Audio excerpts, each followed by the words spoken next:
There's a distinct sound a heart makes when it shatters. Not the metaphorical kind of heartbreak they write about in romance novels, but the real, visceral kind that changes you forever. For me, it was the collective gasps of 300 wedding guests, followed by the sharp crack of Jeffrey's palm against my cheek, and finally, the deafening silence that followed. I stood there in my $5,000 wedding dress, my perfectly styled hair now disheveled, as my almost mother-in-law Victoria projected what she claimed was evidence of my infidelity onto the reception hall's main screen. The photos showed someone who looked like me in compromising situations with an unidentifiable man. The timestamp read just 2 weeks ago. "I will not let my son marry a whore." Victoria's voice cut through the silence like a knife. Her words hung in the air as mascara-stained tears rolled down my face. I couldn't move, couldn't speak, couldn't even breathe. The photos were fake. They had to be. But in that moment, standing before everyone I knew, I couldn't find my voice to say it. Jeffrey, the man I'd loved for the past 5 years, the man who had promised just minutes ago to stand by me through better or worse, looked at me with such hatred it made my blood run cold. "Is this true, Emma?" he demanded, his voice trembling with rage. When I finally managed to whisper, "No," he didn't even pause to consider my denial. The slap echoed through the church hall. In the 15 years I'd known him, Jeffrey had never shown a hint of violence. But there I stood, my cheek burning, as my dream wedding transformed into a nightmare. My best friend Sarah rushed to my side, but I barely felt her presence. Through my tears, I watched Jeffrey storm out, followed by his family, leaving me alone with my humiliation and 300 pitying stares. That night, I sat in my apartment, the one I'd planned to move out of the next day, surrounded by packed boxes labeled "Our New Home." My phone buzzed incessantly with messages from concerned friends and family, but I couldn't bear to read them. The only message I wanted to see was from Jeffrey, an apology, an acknowledgement that he should have trusted me, should have known better than to believe those fabricated photos. Instead, I received a text from Victoria. "I always knew you weren't good enough for my son. Now everyone else knows too." I spent the night alternating between sobbing and staring blankly at the wall, trying to understand how someone could hate me enough to orchestrate such an elaborate scheme. Victoria had never approved of me. The daughter of middle-class teachers wasn't what she'd envisioned for her precious son. But this level of cruelty seemed unfathomable. At 6:47 a.m. the next morning, my phone rang. Jeffrey's name flashed across the screen. My hand trembled as I answered, my heart racing with both hope and fear. His voice came through, shaking and desperate, nothing like the angry man from the day before.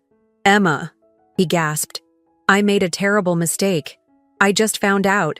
"Oh, God, Emma, you need to hear this. My mother, Before he could finish his sentence, the line went dead. I tried calling back immediately, but it went straight to voicemail. Little did I know, this was just the beginning of a truth far more twisted than I could have imagined. That phone call from Jeffrey haunted me for the next 48 hours. Each time I tried his number, it went straight to voicemail. His social media accounts went dark. It was as if he had vanished into thin air, leaving me with nothing but that desperate, unfinished warning about his mother. Sarah stayed with me, forcing me to eat and showering me with reassurances that we would figure this out. But it was something she said casually over coffee that morning that made my blood run cold. "You know what's weird? Those photos looked like they were taken at the Riverside Cafe, but you haven't been there since college." I froze, my coffee cup halfway to my lips. She was right.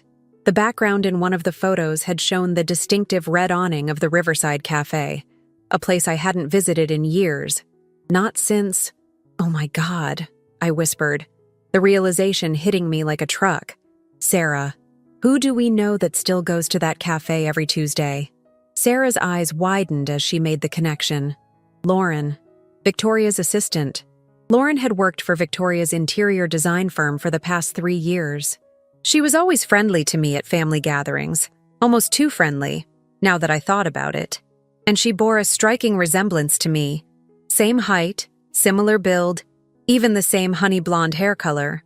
With trembling hands, I pulled up Lauren's Instagram profile.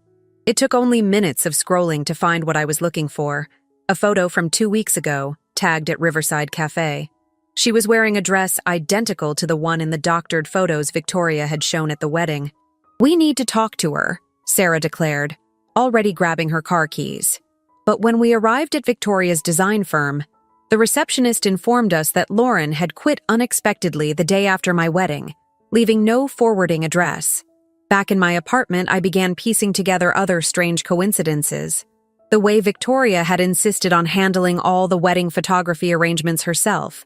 How she'd demanded that Jeffrey stay at her house the week before the wedding, citing family tradition. The odd comment she'd made at the rehearsal dinner about how sometimes we have to hurt the ones we love to protect them. I was deep in these thoughts when my phone buzzed with a text from an unknown number. "Meet me at Cornerstone Park in an hour. Come alone. I can prove Victoria set you up. L."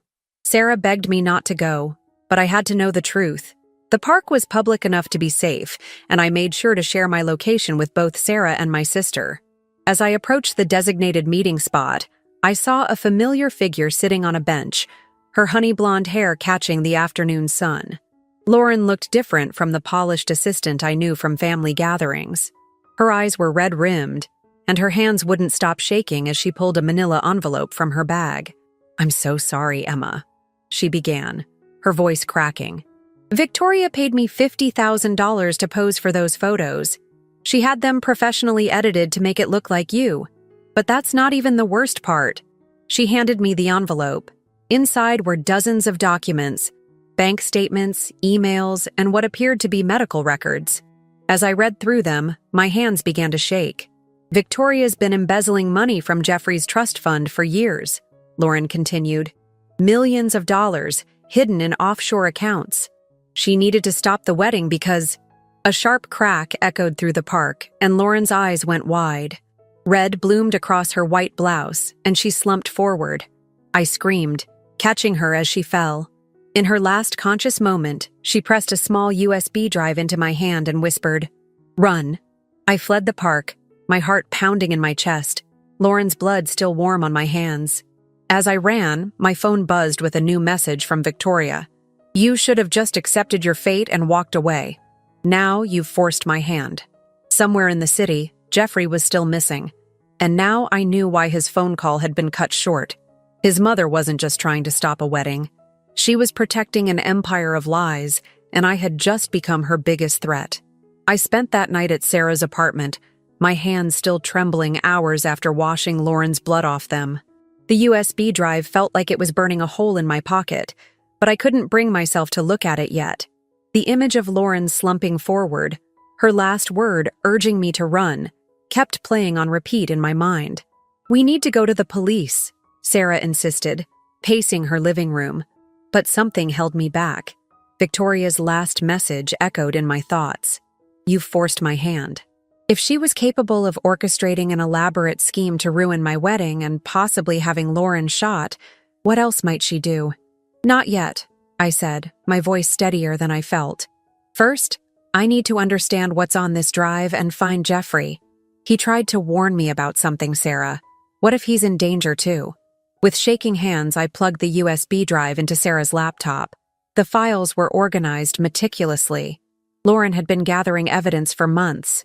There were photographs of documents, screenshots of emails, and most disturbing of all, a folder labeled Jeffrey Medical. "Oh my God," Sarah whispered as we opened the medical files.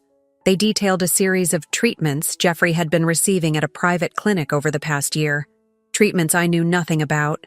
The doctor's notes mentioned behavior modification and suggestibility enhancement. "She's been drugging him," I realized, my stomach churning. That's why he stayed at her house the week before the wedding. She's been medicating him without his knowledge. The financial documents were equally damning. Victoria hadn't just been embezzling from Jeffrey's trust fund. She'd been systematically draining every account he had access to, transferring millions into offshore accounts. The wedding would have given me partial access to those accounts as his wife. I would have discovered her theft. While Sarah called her brother, a detective with the police department, I did something I'd been avoiding.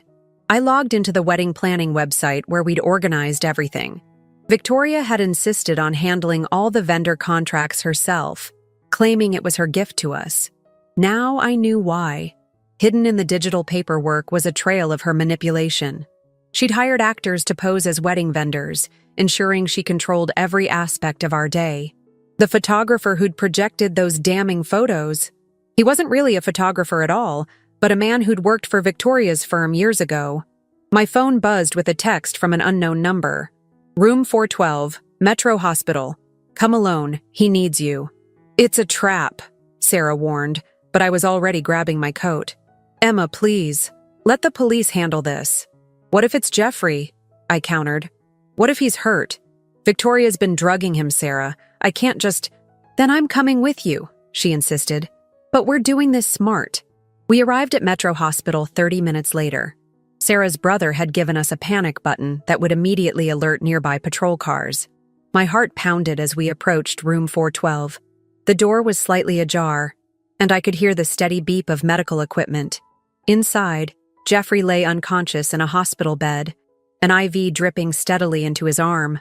A nurse looked up as we entered, her eyes widening in recognition. You shouldn't be here, she whispered urgently. Mrs. Henderson was very clear. No visitors. I'm his fiancée, I said, moving to Jeffrey's bedside. His face was pale, dark circles under his eyes. What happened to him? Officially? An accidental overdose of sleeping medication, the nurse said, glancing nervously at the door. But the sound of clicking heels in the hallway cut her off. The nurse's face drained of color. She's coming back. You need to hide, now.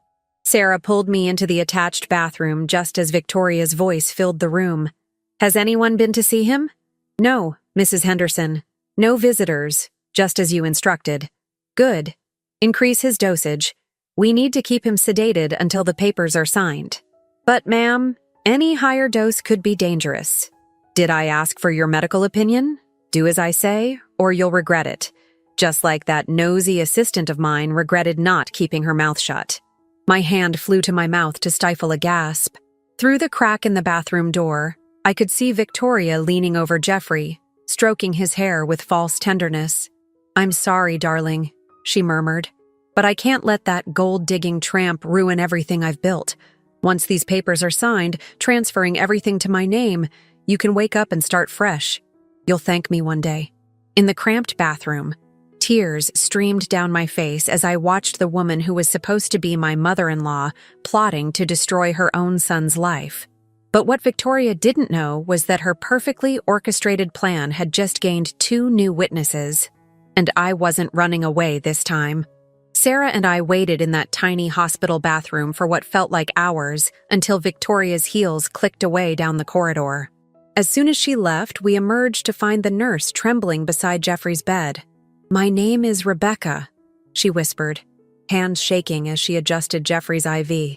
I've been trying to document everything. But Mrs. Henderson, she has influence here. The hospital administrator is her friend. I took Jeffrey's hand, still warm despite his pallor. 5 days ago, I'd imagined our first touch as husband and wife. Now, I was holding his unconscious hand while his mother plotted to steal his inheritance. We need copies of his medical records, Sarah said, her paralegal training kicking in. Everything about these treatments he's been receiving. Rebecca nodded. I can help. But you need to know. She's been having him drugged for months. Small doses at first, making him more suggestible, more dependent on her. The week before your wedding, she increased the dosage dramatically. That explained the strange phone calls in the weeks leading up to the wedding, Jeffrey sounding increasingly confused and distant. I'd attributed it to wedding stress, never imagining his own mother was systematically poisoning him. I should have known something was wrong, I whispered, stroking Jeffrey's face. I should have seen it. Stop! Sarah grabbed my shoulders. This isn't your fault. Victoria is a master manipulator, but now we're going to stop her. Over the next hour, Rebecca helped us gather evidence while keeping watch. We photographed Jeffrey's charts, documented the excessive medication orders, and most importantly, found Victoria's written directives to the medical staff, all signed with her characteristic flourish. These medications, Rebecca explained, pointing to several names I couldn't pronounce. They're not just sedatives. Combined, They create a kind of chemical submission. She's been using them to make him completely dependent on her. My phone buzzed. A text from Victoria. I know you were in his room. Did you really think that nurse wouldn't tell me? You have 1 hour to meet me at my office, or Jeffrey might never wake up. It's a trap, Sarah said immediately. Of course it is, I replied, my voice stronger than I expected. But I'm done running. Rebecca, can you help us? The next 45 minutes were a blur of activity. While Sarah contacted her brother and his police colleagues, Rebecca helped me understand exactly what Victoria had been doing to Jeffrey. Each medication, each dose, built a picture of calculated manipulation that had been going on far longer than just the past few months. There's something else you should know, Rebecca said, pulling me aside. I found older records. Jeffrey isn't her first victim. 3 years ago, his father was admitted with similar symptoms before his accidental death. The pieces clicked into place. Jeffrey's father had died suddenly, leaving Victoria in control of the family business. Everyone had attributed his declining health to stress and overwork. Now I knew better. I arrived at Victoria's office exactly on time, but I wasn't the trembling bride she'd humiliated at the altar. Sarah's brother and his team were in position. Rebecca had given us detailed documentation of the drug regimen. Most importantly, I was wearing a wire. Victoria sat behind her massive desk, looking every bit the elegant socialite who'd tormented me for years. I'm disappointed, Emma. I thought you were smarter than this.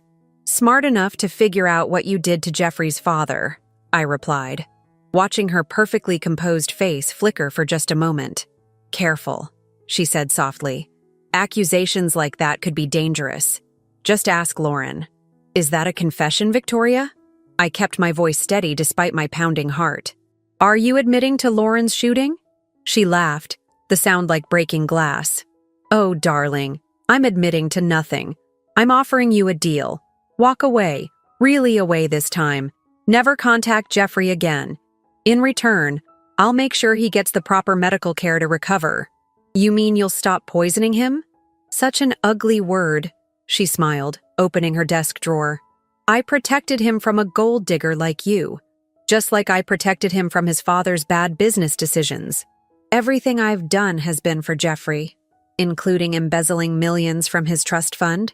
The gun she placed on the desk shouldn't have surprised me, but my heart still skipped a beat. You know, she said conversationally, accidents happen all the time. Poor Emma, so distraught after the wedding scandal, breaking into my office late at night. I stood my ground. Before you pull that trigger, you might want to look at your phone. She frowned, glancing at her screen. I'd just sent her a video, security footage from the hospital room showing her instructing the nurse to increase Jeffrey's dangerous medication. Her face contorted with rage as she realized what it meant. You little... She raised the gun just as Sarah's brother and his team burst through the door. What happened next seemed to unfold in slow motion. Victoria, ever poised, didn't go down easily. She managed to fire one shot before they tackled her, the bullet shattering the window behind me. As they led her away in handcuffs, she maintained her dignity, head held high. Everything I did was for my son, she declared. He'll understand when he wakes up. I watched them take her away, my legs finally giving out once she was gone. Sarah rushed in to hold me as I broke down, the events of the past week finally catching up to me. But through my tears, I could feel something else growing. Strength, resilience, and most surprisingly, hope. My phone buzzed one last time that night. A message from Rebecca. He's awake, and he's asking for you. The walk to Jeffrey's hospital room felt different this time. No hiding, no fear of Victoria's clicking heels in the hallway. Just the weight of everything that had happened between us hanging heavy in the air. Rebecca met me at the door, her face gentle but serious. He's still processing everything, she warned. The medications will take time to fully leave his system, and he remembers the wedding. He's been asking about it since he woke up. My hand trembled on the doorknob. How do you face someone who both broke your heart and had their own heart broken? Someone who hit you in a drug-induced rage orchestrated by their own mother. Jeffrey was sitting up in bed, looking smaller somehow than I remembered. When our eyes met, his filled with tears. "Emma," he whispered, his voice rough. "Oh God, Emma, your face." I touched my cheek unconsciously. The bruise had faded, but the memory was still fresh. He flinched at my movement, and I saw shame wash over him. "I hit you," he said, the words coming out like they physically hurt him. "At our wedding, in front of everyone. I hit you." "You weren't yourself," I said softly, staying near the door. "Your mother had been drugging you for months. That doesn't excuse it," he replied firmly, his hands gripping the hospital blanket. "Nothing excuses that. I promised to love and protect you. And instead," his voice broke. I took a tentative step forward. "Do you remember trying to call me? The morning after?" He nodded, swallowing hard. "I found her phone, saw the messages with Lauren about the photos. But before I could tell you, his hands started shaking. Everything went fuzzy after that. Until now." Slowly, I moved to sit in the chair beside his bed, leaving space between us. "The doctors say the drugs will take time to clear your system completely. You might have memory gaps, mood swings." They told me about Dad. He interrupted, his voice hollow. "About what she did to him. All those times she told me he was just tired, overworked, that the confusion and weakness were from stress." A tear rolled down his cheek. "I watched him die, Emma. I watched him die, and I didn't see what she was doing." Without thinking, I reached for his hand. He pulled back sharply, surprising us both. "I'm sorry," he whispered. I can't trust myself right now. What if there are still drugs in my system? What if I hurt you again?" The space between us felt like an ocean. This brilliant, gentle man who had once known every inch of my heart was now afraid to touch me. And despite everything I knew about Victoria's manipulation, despite understanding that he'd been drugged, a part of me was afraid too. "Where do we go from here?" I asked quietly. "I don't know," he admitted. "Everything I thought I knew. My whole life feels like a lie. My mother killed my father. She tried to kill me. She shot Lauren. She destroyed our wedding day, and..." He looked at me with desperate eyes. "How can you even stand to be in the same room with me after what I did?" "Because I know that wasn't really you," I said, even as my heart ached. "But Jeffrey, I won't lie. When you hit me, when you believed those photos without even letting me explain, drugged or not, that broke something between us." He nodded, fresh tears falling. "I know, and I'll spend the rest of my life trying to make that right if you'll let me. But first, I need to get better. I need to know my mind is my own again. And I need time too," I admitted, "to process everything, to heal. Will you..." He hesitated, vulnerability raw in his voice. "Will you keep visiting? Even if we can't touch? Even if we have to rebuild everything from the ground up? I don't want to lose you completely." For the first time since entering the room, I felt something like hope flutter in my chest. "I'll visit. And maybe we can talk to someone together? A counselor who specializes in trauma? I'd like that," he said softly.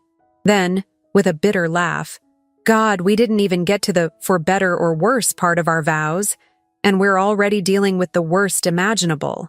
"Actually," I found myself saying, "I think those vows began the moment I chose to fight for you. The moment you woke up and chose to face what happened instead of denying it. Maybe that's what for better or worse really means. Choosing each other even when it's hardest." A comfortable silence fell between us, the first step in a long journey of healing. Outside the window, the sun was setting, painting the sky in shades of pink and gold. Not the romantic sunset we'd planned for our wedding photos, but somehow more meaningful. A reminder that even after the darkest days, light returns. "Emma," Jeffrey's voice was thick with emotion. "Thank you for saving my life, for being willing to even try to forgive me." "Thank you," I replied, "for being brave enough to want to heal, both yourself and what broke between us." As I left his room that evening, I felt different. The fairy tale wedding I'd dreamed of had shattered, but in its place was something more real, a chance to build a relationship founded not on perfect moments, but on the harder truth of choosing each other through trauma and healing. It wouldn't be easy, but then again, the most important things in life rarely are. The first session with Dr. Martinez was harder than I expected.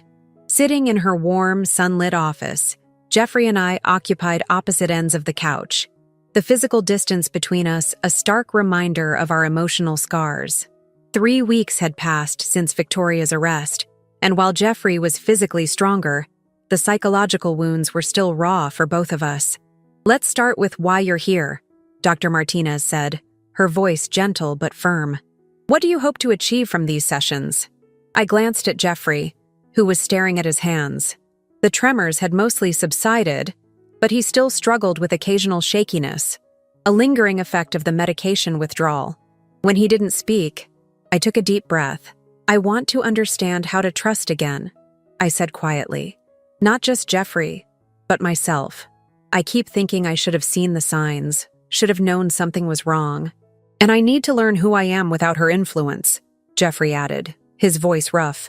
"Every memory I have, every decision I thought I made, I don't know anymore if it was really me or just her manipulation." The investigation into Victoria's crimes had revealed a pattern of control going back decades. She hadn't just killed Jeffrey's father. She'd been slowly poisoning him for years, gradually increasing his dependency on her. The same technique she'd later use on Jeffrey. "The hardest part," Jeffrey continued, "is remembering how much I loved her, how I defended her when she was cruel to Emma, making excuses for her behavior. She was my mother, and His voice broke. I fought the urge to reach for him, knowing he still wasn't ready for physical contact. The last time I'd touched him without warning, he'd had a panic attack, terrified he might hurt me again. "Jeffrey," Dr. Martinez leaned forward. "It's natural to grieve the mother you thought you had, even while processing the reality of who she really was. And Emma, it's okay to feel both compassion for Jeffrey's loss and anger about what happened at your wedding. Both emotions can exist simultaneously." Outside the therapist's office, life continued to evolve in unexpected ways. Sarah had become our fierce protector, screening calls and managing the endless media requests that came after Victoria's arrest made headlines. The story was too sensational to ignore. Prominent socialite accused of murder, attempted murder, and systematic fraud. Lauren's family had reached out, sharing their own suspicions about Victoria's past behavior. Their daughter was recovering slowly, determined to testify despite ongoing threats from Victoria's powerful friends. Each new revelation added another layer to Victoria's web of deception. "I visited her," Jeffrey admitted during one session, causing my heart to skip. "In jail. I needed to ask her why. I remembered that day clearly, how he'd returned to the hospital looking both older and younger somehow. Drained, yet resolute. He hadn't shared the details immediately, but now, in the safety of therapy, the words finally came. "She didn't show any remorse," he continued. "She truly believes everything she did was to protect me. When I told her I remembered Dad's last days, how confused and scared he was, she just smiled and said he'd been weak, that she'd made me stronger." "How did that make you feel?" Dr. Martinez asked. "Angry, devastated, but also free." Jeffrey met my eyes for the first time that session. It was the first time I saw her clearly, not as my mother, but as someone who'd hurt everyone I loved, including herself. That breakthrough led to others. Slowly, we learned to occupy the same space without flinching.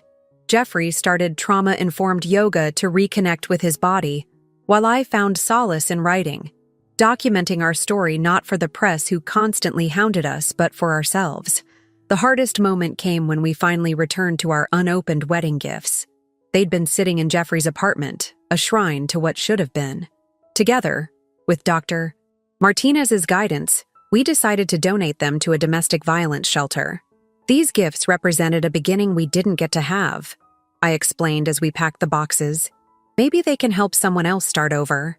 Jeffrey paused, holding a crystal vase. "I keep thinking about that moment, right before everything went wrong.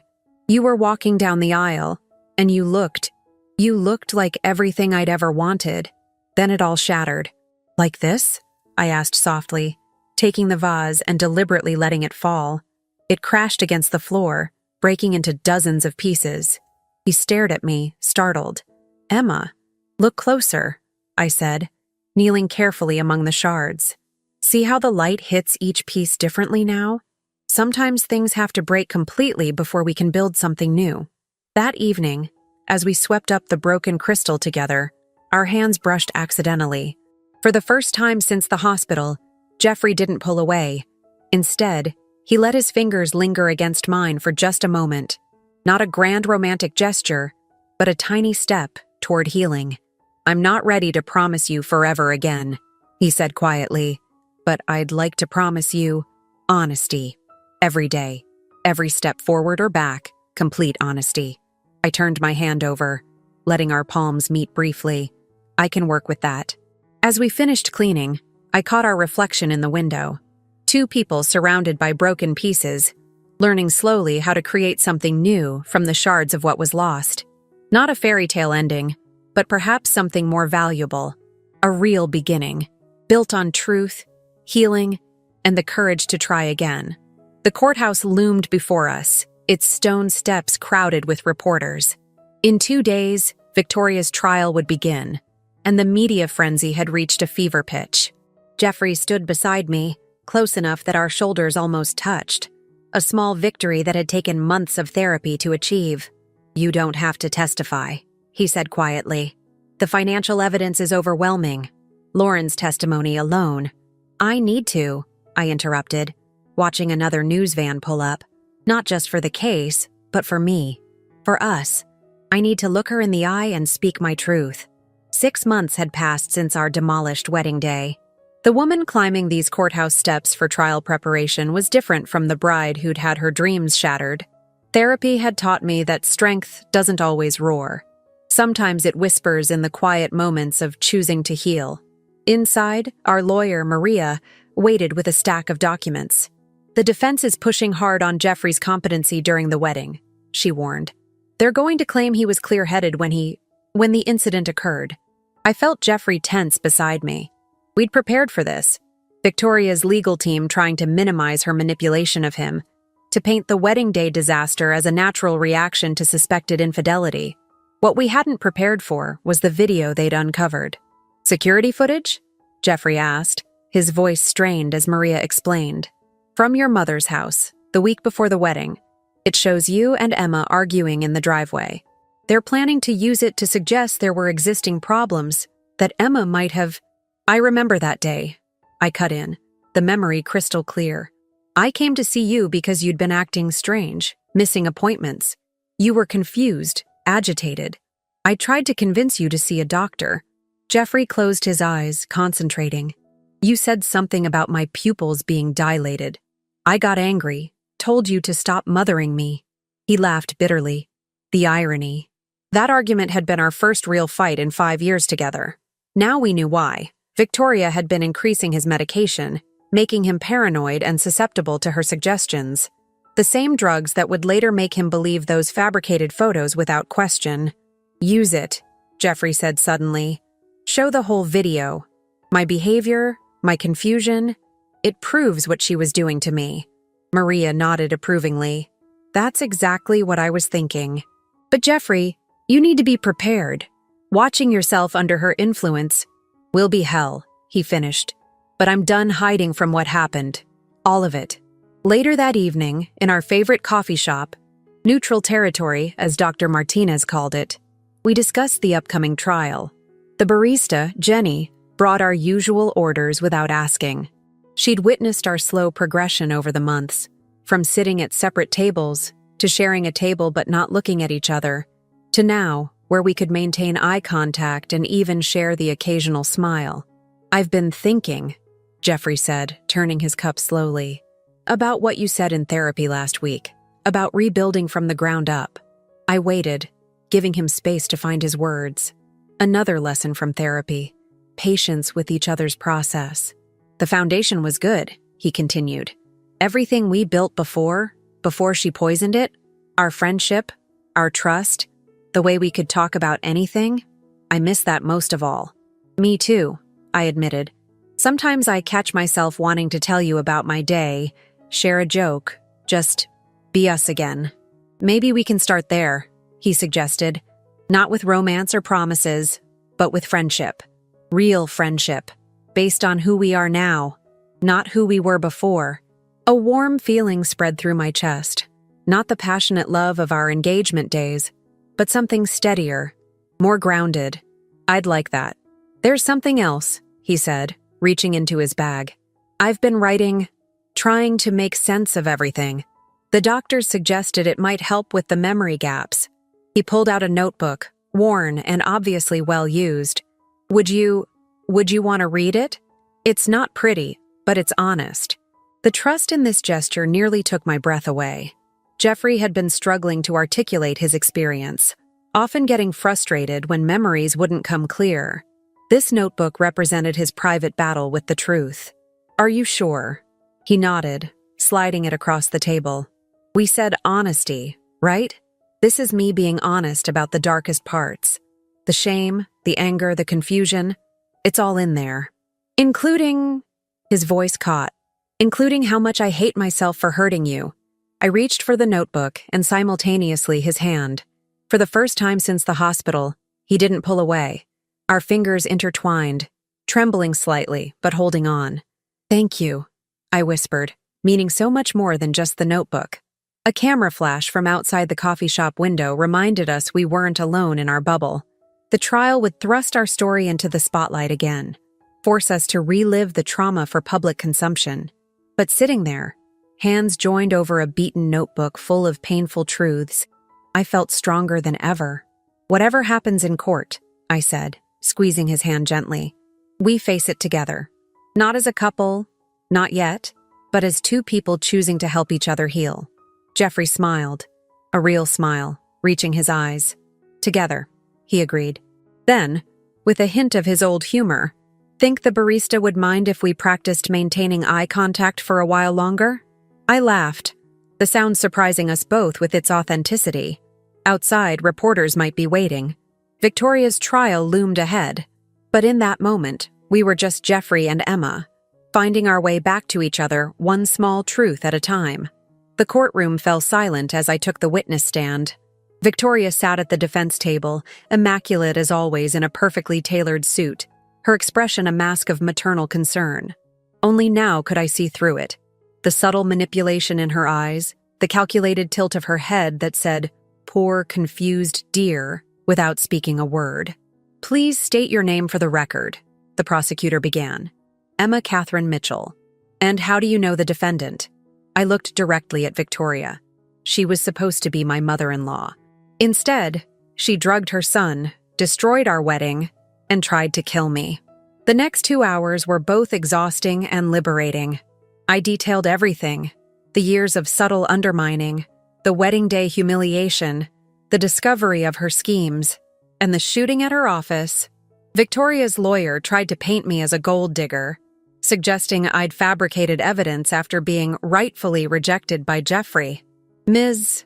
Mitchell, he drawled, isn't it true that you stood to gain control of substantial assets upon marrying Jeffrey Henderson? The only thing I wanted to gain was a life with the man I loved, I replied steadily. A life your client systematically destroyed while simultaneously embezzling millions from her own son. During a break, I found Jeffrey in the courthouse garden, his hands shaking slightly. He'd insisted on being present for my testimony, even though his own wasn't scheduled until the next day. You were amazing in there, he said softly. The way you handled her lawyer's accusations. I had good practice, I smiled slightly. Dealing with your mother's accusations all those years. He flinched, and I immediately regretted the words. I'm sorry, I shouldn't. No, he interrupted. You're right. And I should have defended you back then. If I hadn't been so blind, so desperate for her approval. Jeffrey, I moved closer, not quite touching but sharing space. You were her first victim. Long before she started drugging you, she was conditioning you to need her approval, to doubt yourself and anyone who threatened her control. The afternoon brought Lauren's testimony. She walked with a slight limp now, a permanent reminder of Victoria's bullet, but her voice was strong as she detailed Victoria's elaborate scheme with the wedding photos. She said it would be a harmless prank, Lauren testified. Just something to delay the wedding until Jeffrey came to his senses. When I realized she was drugging him, that she'd killed Mr. Henderson, I couldn't stay silent anymore. Victoria's mask slipped for the first time when Lauren described finding the evidence of Jeffrey's father's poisoning. A flash of rage crossed her perfect features, quickly hidden but not before several jurors noticed. The most damning testimony came from Jeffrey's father's former nurse, who'd left the country after his death but returned to testify. She described the same pattern: gradual poisoning, increasing confusion, and Victoria's constant presence managing his care. When court adjourned for the day, Sarah was waiting outside with hot tea and comfort food. "Big day tomorrow," she reminded us gently. Jeffrey's testimony would be the prosecution's final presentation. That evening, in our now regular coffee shop, Jeffrey pulled out his notebook again. "I've been writing about Dad," he said quietly, "trying to remember him before she started poisoning him. It's helping me prepare for tomorrow." I reached for his hand, a gesture that had become easier with time. "Tell me about him? The real him? Not the confused man from his final days?" For the next hour, Jeffrey shared stories of his father, his terrible dad jokes, his passion for teaching Jeffrey about business, his secret hobby of building model ships. With each memory, he seemed to grow stronger, more certain of himself. "You know what I realized?" he said finally. "She didn't just poison our bodies. She poisoned our memories. Every happy moment, every genuine connection, she tainted them all. But by remembering, by talking about it, we take that power back. Is that what you're going to tell the jury tomorrow?" He nodded. "That, and everything else. No more hiding, no more shame.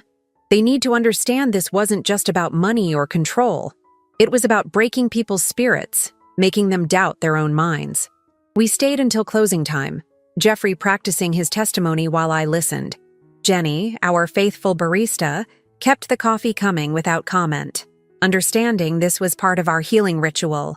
As we prepared to leave, Jeffrey paused. "Emma, would you sit with Sarah during my testimony tomorrow? I need to know you're there, but I also need to be able to focus without worrying about hurting you with the details." I understood. Some of what he would reveal tomorrow, about the drugs, about his confused memories of our wedding day, would be painful for both of us. "Of course, whatever you need." He smiled, a mix of gratitude and something deeper. "You know, that's what real love is supposed to be like, supporting each other's healing, even when it's hard." I wish I'd understood that sooner. "We understand it now," I said softly. "That's what matters." Outside, the night was clear and cool. Tomorrow would bring more pain, more truth, more healing. But standing there, watching Jeffrey gather his strength for the hardest testimony of all, I felt something I hadn't expected: pride. Not just in our survival, but in our choice to face the darkness together, to rebuild something stronger from the ashes of what was lost. Jeffrey's testimony changed everything. When he took the stand, gone was the confused, traumatized man from the hospital. In his place stood someone stronger, scarred but unbroken, ready to face his mother's crimes with clear eyes. "My earliest memory," he began, his voice steady, "is of my mother telling me that no one would ever love me like she did. I was 4 years old. It took me 30 years and nearly losing everything to understand that wasn't love. It was control." From my seat beside Sarah, I watched Victoria's face as her son detailed her systematic destruction of his life. The drugs in his coffee, the subtle gaslighting, the way she'd isolated him from friends who questioned his increasing confusion. Her perfect mask cracked only once, when Jeffrey described finding his father's old journals. "Dad knew something was wrong," Jeffrey testified, emotion finally breaking through his composure. He wrote about feeling confused, about Mom insisting on managing his medication. His last entry, Jeffrey paused, collecting himself. His last entry said, "If anything happens to me, protect Jeffrey. She'll try to control him next." Victoria stood up abruptly, her lawyer trying to restrain her. "Everything I did was for you," she shouted. "That gold digger would have ruined everything we built." The judge called for order, but Victoria was beyond control now. "You're weak, just like your father. I made you stronger. I protected you." "No, Mother. Jeffrey replied calmly. You destroyed everything you claimed to love. And now everyone knows the truth. The jury took less than 6 hours to reach their verdict. Guilty on all counts, 2 attempted murders, 1 first-degree murder, fraud, embezzlement, and conspiracy. As they led Victoria away, she remained eerily composed, stopping only to look at Jeffrey one last time. You'll understand someday, she said softly. A mother's love.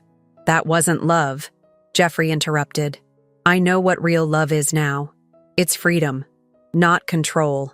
It's trust, not manipulation. It's what Emma showed when she fought to save me, even after what I did to her. Hours later, we sat in our coffee shop, the verdict still sinking in. Jenny brought our usual orders, along with a small cake decorated with a wobbly heart. On the house, she smiled. For closing this chapter, what happens now? I asked, watching Jeffrey methodically tear his napkin into tiny pieces, a habit from therapy, keeping his hands busy when emotions ran high. I've been thinking about Dad's business, he said, about how Mom twisted it into something toxic. I want to rebuild it, make it into something that helps people instead of just generating wealth. That sounds wonderful. I have another idea too, he continued, pulling out his notebook. No longer a journal of pain, but a place for future plans. Remember how we met? Teaching that business workshop for domestic violence survivors? I nodded, smiling at the memory. It felt like a lifetime ago. I want to expand that program. Use the company's resources to help people escape financial abuse, rebuild their lives. Maybe, he hesitated, maybe even share our story if you're willing. Show others they're not alone. Tears pricked my eyes. This was the man I'd fallen in love with. Compassionate, visionary, always looking for ways to help others. Victoria hadn't managed to destroy that part of him after all. I'd like that, I said softly. But Jeffrey, what about us? He reached across the table, taking my hand, a gesture that no longer carried fear or hesitation. I think we've proven we can survive the worst part of, for better or worse. But I don't want to just survive anymore. I want to live, to build something new. With you, if you're willing. Are you proposing again? I asked, half joking. No, he smiled, squeezing my hand. I'm suggesting we date. Start fresh. Get to know who we are now, after everything. Maybe have that coffee you promised me in group therapy all those years ago. You mean this isn't our first coffee date? Jenny called from behind the counter, making us both laugh. What do you say? Jeffrey asked. Want to begin again? I looked at our joined hands, thinking about everything we'd survived. The broken wedding day that had shattered our fairy tale but ultimately revealed something stronger. The months of healing, of learning to trust again, of choosing each other even through the hardest moments. Yes, I said simply. Let's begin again. 3 months later, we stood in front of a much smaller gathering. Just close friends and my family. No elaborate decorations, no designer dress, no social media announcements. Just 2 people who had walked through fire together, choosing to build a future on the foundation of hard-earned truth and healing. The thing about real love, Jeffrey said in his vows, is that it doesn't need to control or manipulate. It sets you free to be yourself, supports you when you're weak, and celebrates your strength. Real love, I added in mine, is choosing each other every day, especially on the days when it's hardest. It's fighting for each other, healing together, and building something stronger from what was broken. We didn't end with happily ever after. We ended with a promise more powerful than any fairy tale, to keep choosing each other, keep healing together, and keep turning our scars into strength for others. Sometimes the most beautiful love stories aren't about perfect moments, but about 2 imperfect people choosing to create something real and lasting from the ashes of what was lost. And in the end, that's worth more than any fairy tale ending could ever be.